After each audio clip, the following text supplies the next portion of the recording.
자, 한스의 요한복음 하브루타 16번째 시간입니다. 요한복음 6장 이제 22절부터인데요. 자, 22절. 이제 우리 지금 한스가 어떻게 지금 22장을 가지고 썼는지 한번 볼게요. 네. 히브리사고에서 먹고 마시는 것은 참으로 중요한 문제이다. 성경도 먹는 문제로 시작하여 마시는 문제로 마무리하고 있다. 성경에서는 먹고 마신다는 말이 단순히 음식을 먹고 마신다는 말이 아니다.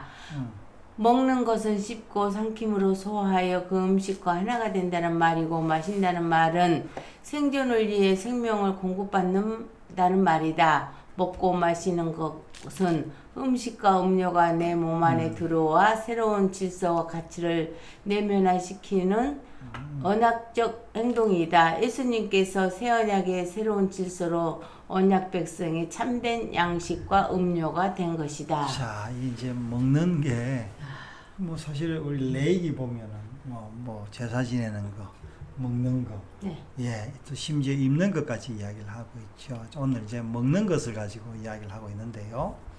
요한복음 6장에 기록된 오병이어의 표적은 7표적 중 핵심적인 표적이며 특히 사복음서에 모두 기록하고 있다. 자, 이 이제 예수님의 이적 중에 이게 사복음서에 모두 기록하고 있는 이적이 이제 이 오병이어 기적이다라는 거예요.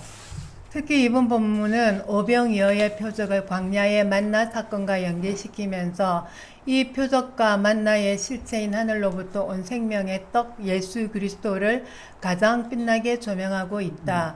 많은 사람들은 기적적으로 떡을 먹고 배부른 까닭에 예수 그리스도께 몰려왔지만 예수님은 오히려 자리를 피하며 썩을 양식을 위하여 일하지 말고 영생하도록 있는 양식을 위하여 일하라고 하셨다.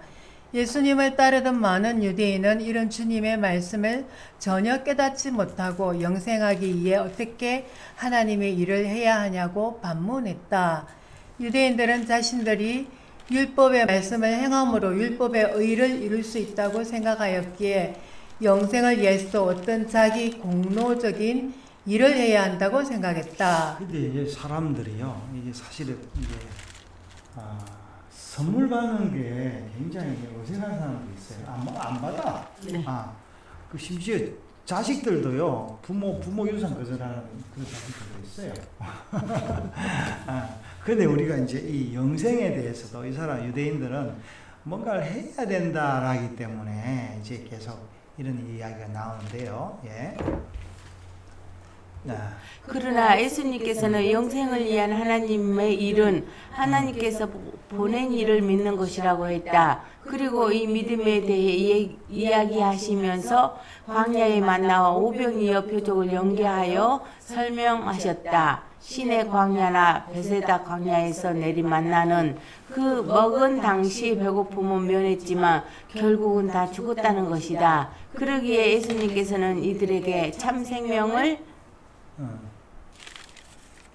예, 얻어 영원히 우리지도 목마르지도 않으려면은 하늘에서 내리는 참 생명의 떡을 먹어야 하는데 이 생명의 떡이 바로 예수 그리스도의 자신이라는 것이다. 참 이거 참 어처구니 없는 일이죠. 예. 그렇죠. 얼마나 놀랍고 분명한 증거인가. 그렇지만 영적으로 눈이 어두웠던 유대인들은 이 말씀을 듣고 믿지 않았을 뿐 아니라 어떻게 사람의 살을 먹게 할 수 있냐고 조롱의 반문을 했다. 자, 이제 유명한 이제 그 수학자들이나 이제 이런 사람들은요, 문제를 내놓고 세상을 떠나요. 그래서 후대 이제 수학자들이 뭐라면은 이 문제가 풀 수 있다 없다 이러다가 이제 100년이 가고 몇백 년이 가고 그래서 어떤 학자가 풀었다 하더라 해서 그 사람이 또 노벨상을 받고 그러는데, 자, 예수님도 이 문제를 그렇게 내놨는 것 같아요. 예.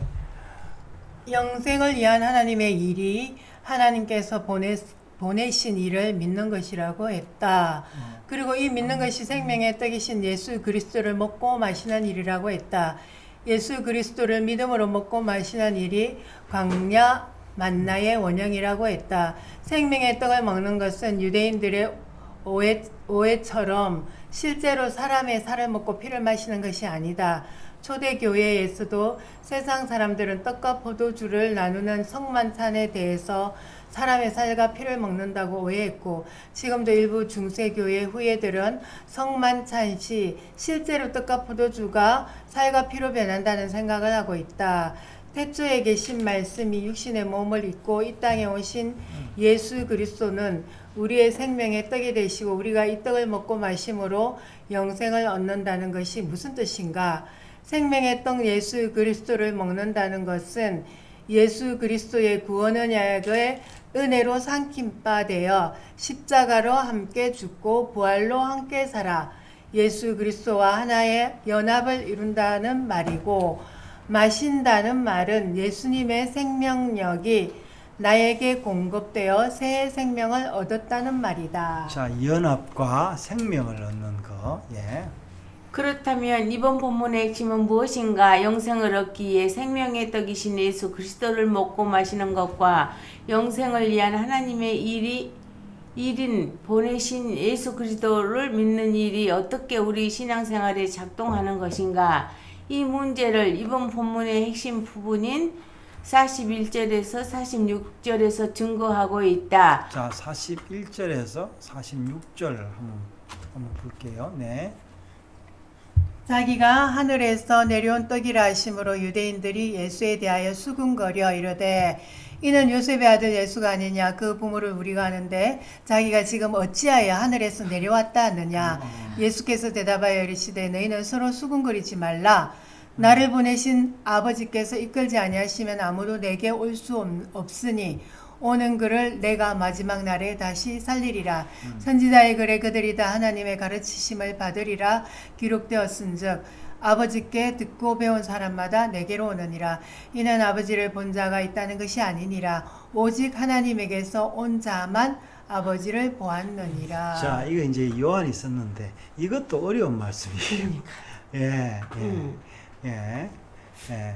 그것은 나를 보내신 아버지께서 이끌지 아니하면 아무도 생명의 떡이신 예수 그리스도께 올 수 없다는 것이다. 오직 하나님 아버지께 듣고 배운 사람만이 예수 그리스도께로 온다는 것이다. 오늘 우리가 바로 이 은혜를 받은 하나님의 언약 백성들이다. 내가 만나를 내리고 내가 영생을 만들 수도 없거니와 은혜의 이끄심이 아니면 그곳에 갈 수도 없다. 나의 눈을 밝히시고 이 은혜의 자리를 이끄시는 삼위 하나님의 은혜를 큰 소리로 찬양합시다. 자, 찬양합니다. 예, 찬양합니다. 찬양합시다. 자,